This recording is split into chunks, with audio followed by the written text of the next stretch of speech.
We'll open it up for questions. Back here, Dave.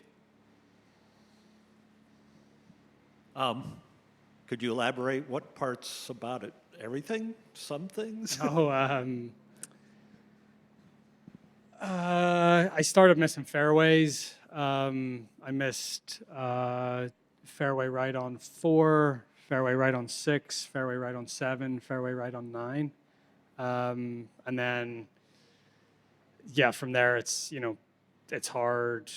I didn't have great angles either. And then obviously you start missing it just off the edges of these greens. It gets tricky. So, yeah, I felt like I did okay. Made that birdie on 5 to get back to even par after the soft bogey on 4, and then, yeah, I just got on that bogey train at the end. That is disappointing. Golf is always going to be a game of adjustments throughout a round. Does that make it even more frustrating when you can't quite? Yeah, I'm just not driving the ball well enough. I mean, it's been a problem all year for the most part. Yeah, I've sort of got like I miss it right, and then I want to try to correct it, and then I'll overdo it and I'll miss it left, and it's a little bit of back and forth that way. So that's pretty frustrating, especially when I pride myself on driving the ball well.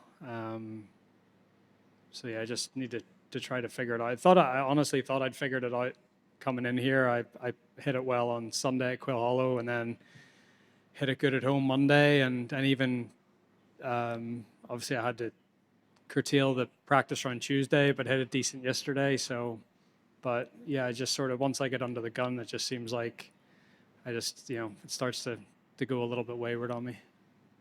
Adam. Thanks for chatting with us, Rory. How would you compare your frustration right now to how you felt last year after the first round?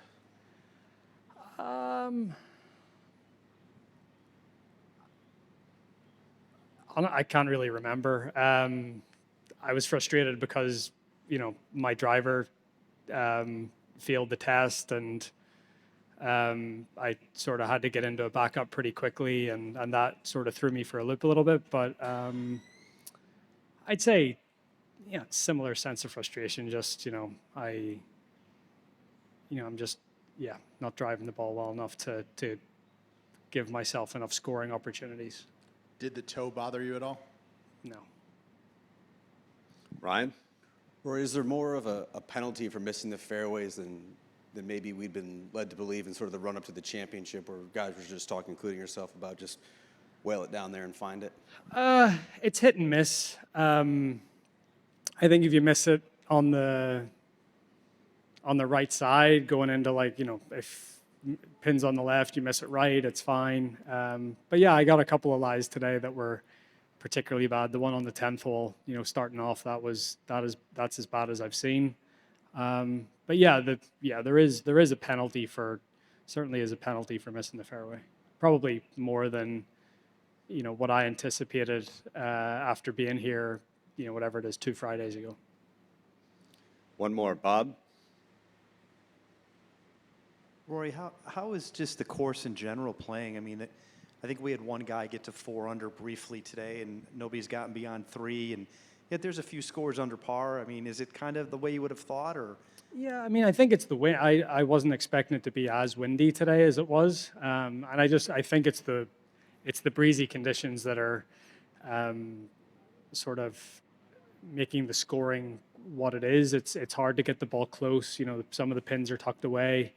You've got, you say you have a pin tucked over on the left side of the green and the wind's coming off the left. It's hard to get it over there. So probably just seeing a lot of guys hit it to 20 and 30 feet and that are good shots. It's just hard to make a lot of those putts.